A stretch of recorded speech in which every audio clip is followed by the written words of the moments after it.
நமக்கு ஏதாவது ஒரு பிரச்சனை அப்படின்னு சொன்னால் நம்ம வந்து ஒன்று நம்ம பெற்றவங்க கிட்ட சொல்லுவோம். 2வது வந்து இறைவனை வேண்டுவோம். கடவுளே, எப்படியாவது நமக்கு அந்த பிரச்சனையை சரி பண்ணி கொடுப்பா, எப்படியாவது எனக்கு இதை பண்ணுப்பா, அதை பண்ணுப்பா, காப்பாற்றப்பா அப்படின்னு நம்ம வந்து இறைவன்கிட்ட தான் நம்ம வேண்டுவோம். ஸோ அதை எந்த அளவுக்கு நம்ம மனசார உண்மையாக வேண்டுறோம் அப்படின்றது இங்கே ஒரு விஷயம். 2வது, பிரச்சனை வந்தால் தான் இறைவனை நினைக்கணும், இறைவனை வேண்டணும் அப்படின்றது கிடையாது.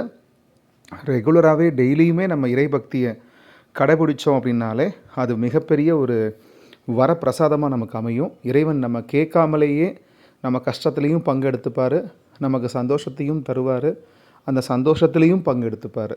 ஸோ இதுதான் இறைவனுடைய ஒரு முக்கியமான விஷயம். அது எந்த இறைவனாக இருந்தாலும் நம்ம எந்த அளவுக்கு மனசார அவரை நினைக்கிறோம் அப்படின்றது தான் இங்கே விஷயமே. ஸோ இங்கே ஒரு சிவ மந்திரம் இருக்குது. இதை நம்ம ப்ராக்டிஸ் பண்ணி நம்ம சொல்ல ஆரம்பித்தோம் அப்படின்னு சொன்னால் நமக்கு வரக்கூடிய அனைத்து கஷ்டங்களும் நம்மளை விட்டு அப்படியே தூரமாக போய் நமக்கு சந்தோஷங்கள் நம்மளை தேடி வரும், நிறைய பணவரவுகள் வரும், குடும்பத்தில் மகிழ்ச்சி தங்கும். இதெல்லாமே வந்து இந்த சிவனுடைய மந்திரம் சொல்கிறதுனால கண்டிப்பாக நடக்கும். ஸோ என்ன மந்திரம் இருக்குது? கற்பூர கௌரம் கருணாவதாரம் சம்சாரசாரம் புஜகேந்திரஹாரம் சதா வசந்தம் ஹிருதயாரவிந்தே பாவம் பவானீஷஹிதம் நமாமி. இல்லைனா இதை பாவம் பவானீஷஹிதம் நமாமி அப்படின்னு சொல்லலாம். ஸோ இதை வந்து நம்ம உள் மனசிலிருந்து இந்த மந்திரத்தை தினமும் சொன்னால்தான் நம்ம வாழ்வில் அந்த ஏற்றம் அப்படின்றது உண்டாகும். ஸோ கற்பூர கௌரம் கருணாவதாரம் சம்சாரசாரம் புஜகேந்திரஹாரம் சதா வசந்தம் ஹிருதயாரவிந்தே பாவம் பவானீசஹிதம் நமாமி. கற்பூரகௌரம் கருணாவதாரம் சம்சாரசாரம் புஜகேந்திரஹாரம் சதா வசந்தம் ஹிருதயாரவிந்தே பாவம் பவானீசஹிதம் நமாமி.